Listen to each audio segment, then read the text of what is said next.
Hey everybody, I thought I'd do something new here. I'm going to read from Locked Inside, which is my Goldie winner from last year in contemporary romance.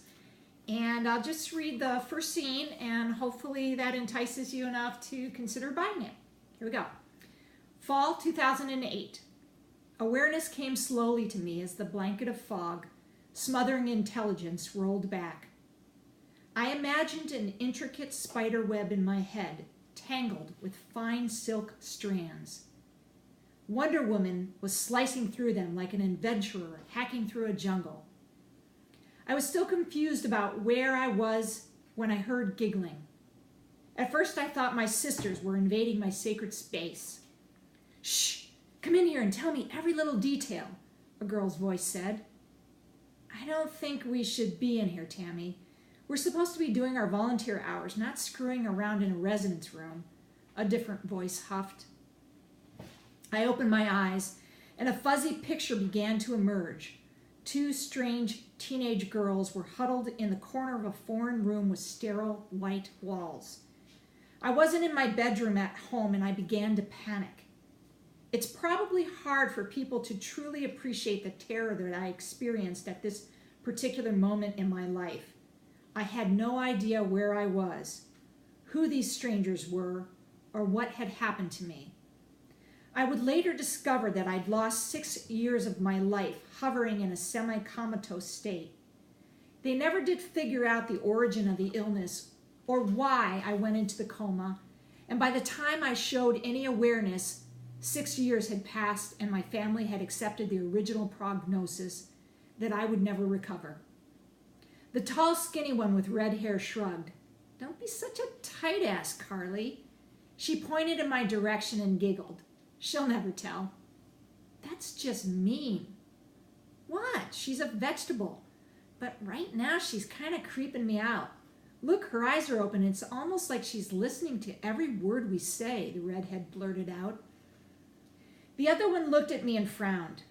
"I think we're upsetting her. She's breathing really heavy now, and I think she can hear us. Something is wrong. She looks terrified."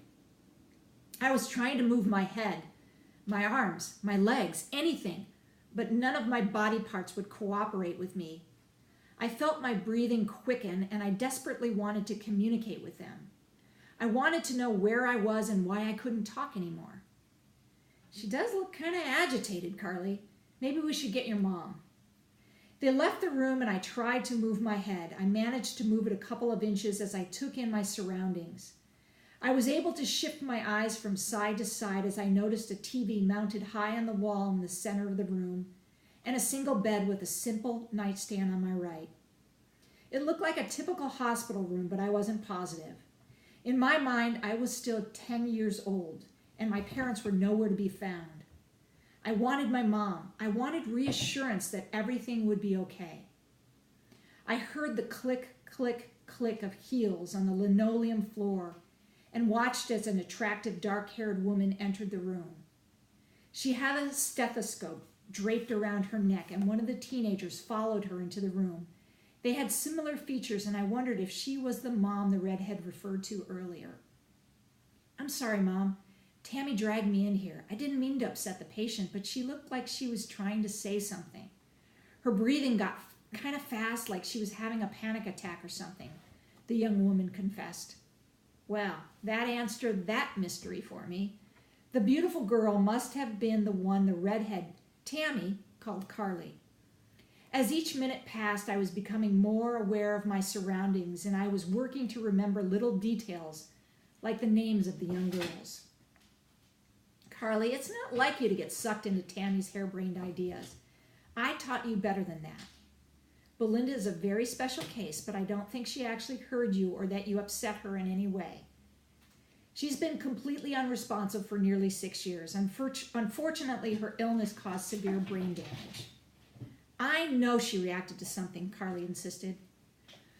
"Okay, let me check her out." The woman grabbed her stethoscope and I felt her hands push aside my clothing as she placed the silver end on my chest. Her hands were gentle, but the stethoscope was cold and I must have had some small reaction. although it didn't feel like any part of my body would obey. The woman grabbed her stethoscope,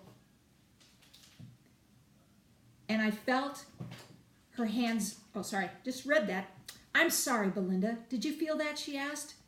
Carly stepped up to the bedside, and I could feel her touch my hand. I looked down at my curled up hand, which resembled some kind of deformed claw. My mom's a doctor. She won't hurt you, Carly soothed. Since I wasn't able to move any part of my body but my eyes and my head in incremental movements, I concentrated all my energy on letting them know there was someone locked inside this useless body. I wasn't a vegetable. That's the end of the first scene in Locked Inside. Once again, available both on paperback and ebook on Amazon, Affinity, everywhere you want to go. So, see you later.